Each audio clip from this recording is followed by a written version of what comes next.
Hello दोस्तों, कैसे हैं आप सब लोग? आपको अच्छे होंगे।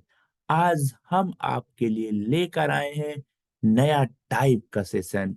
ये सेशन है एक बुक के लेखक के बारे में जानकारी। और आगे अगला वीडियो आपको मिलने वाला है इसी बुक के बारे में ऑडियो बुक। यानी कि आपको बुक पढ़ना नहीं है, आपको यहाँ पे सुन सकते हैं। और आप चाहें तो मार्केट से परचेज करके पढ़ भी सकते हैं। बट भागम भाग की लाइफ में इतना वक्त नहीं मिलता है, तो आप हमारे चैनल पर थिंक एंड ग्रो रिच पुस्तक को सुनने के लिए ऑडियो फॉर्म में, यदि आप चैनल पर नए हैं तो आप चैनल को सब्सक्राइब जरूर कर लें। तो आपने सब्सक्राइब कर लिया, राइट? क्योंकि जल्द ही आने वाला है 1 से 2 दिनों में इसी का ऑडियो फॉर्म में। तो आज हम आपको सुनाते हैं या बताते हैं थिंक एंड ग्रो रिच के लेखक नेपोलियन हिल के बारे में जानकारी, राइट? तो हम आपको ले चलते हैं जस्ट सब्जेक्ट पर। नेपोलियन हिल नई सोच वाले आंदोलन के क्षेत्र में एक बहुत ही सफल अमेरिका के लेखक थे। ये रहने वाले अमेरिका के थे। इनकी व्यक्तिगत सफल साहित्य की आधुनिक शैली के शुरुआती दौर में से एक थे। उन्हें व्यापक रूप से सफल महान लेखकों में से माना जाता है। मनुष्य का मस्तिष्क जिस चीज की कल्पना और विश्वास कर सकता है, वो उसे प्राप्त कर सकता है। यह नेपोलियन हिल की कसौटीपूर्ण बातों में से एक शामिल है। दोस्तों, ये दक्षिण पश्चिमी वर्जीनिया के पाउंड नामक स्थान पर एक बेहद गरीब परिवार में पैदा हुए थे। जब ये बहुत छोटे थे, तभी इनकी माँ की मृत्यु हो गई थी। युवावस्था में इन्हें ग्रामीण समाचार पत्रों के लिए माउंटेन रिपोर्टर के रूप में रखा गया था।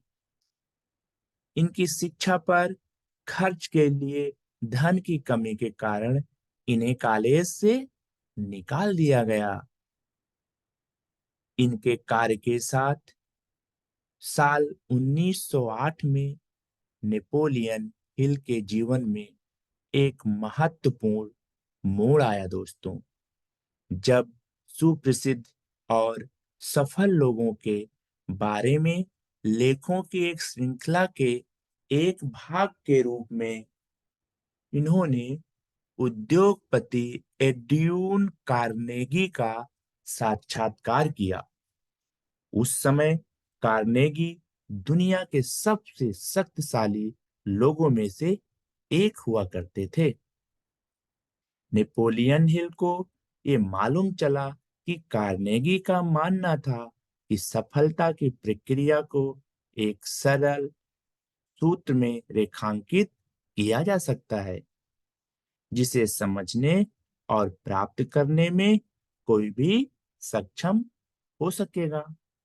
हिल से प्रभावित कार्नेगी ने उनसे पूछा कि क्या वे सफलता के इस फार्मूले को खोजने और प्रकाशित करने के सीरीज में 500 से अधिक सफल पुरुषों और महिलाओं, जिनमें से कई करोड़पति हैं, का साक्षात्कार या विश्लेषण करने के लिए इस जानकारी को एक साथ रखने का लक्ष्य रखते थे।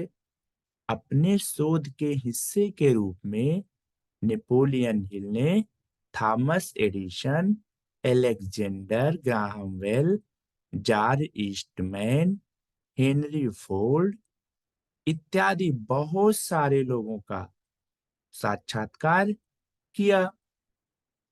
कार्नेगी के परिचय के माध्यम से नेपोलियन हिल के अध्ययन के एक परिणाम के रूप में हिल और कार्नेगी द्वारा रंक से राजा बनने की सफलता हासिल करने के एक सूत्र के रूप में उपलब्धियों के दर्शन की पेशकश की गई थी।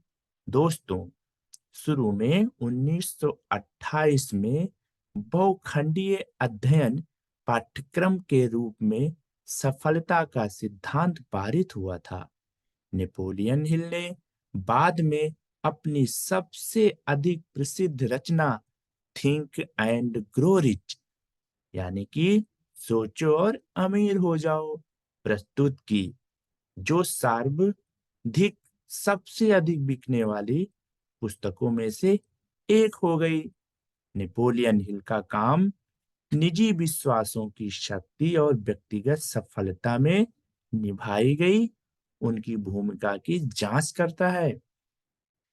यह 1933 से 1936 में राष्ट्रपति फ्रैंकलिन डी रूजवेल्ट के सलाहकार भी बने।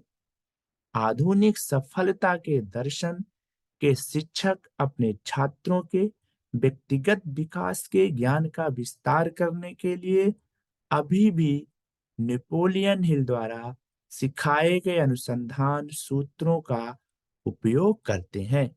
नेपोलियन हिल की 87 साल की उम्र में दक्षिण कैरोलिना में 1971 में मृत्यु हो गई थी। इनकी लास्ट लिखी गई पुस्तक थी आप अपने खुद के कार्य में चमत्कार कर सकते हैं, और जो बाद में प्रकाशित भी हुई। दोस्तों, बहुत बहुत थैंक यू। अगला हमारा एपिसोड आने वाला है इसी पुस्तक का ऑडियो फॉर्म में, तो आपसे रिक्वेस्ट है कि चैनल को सब्सक्राइब जरूर कर लें। Thank you, bye bye, take care.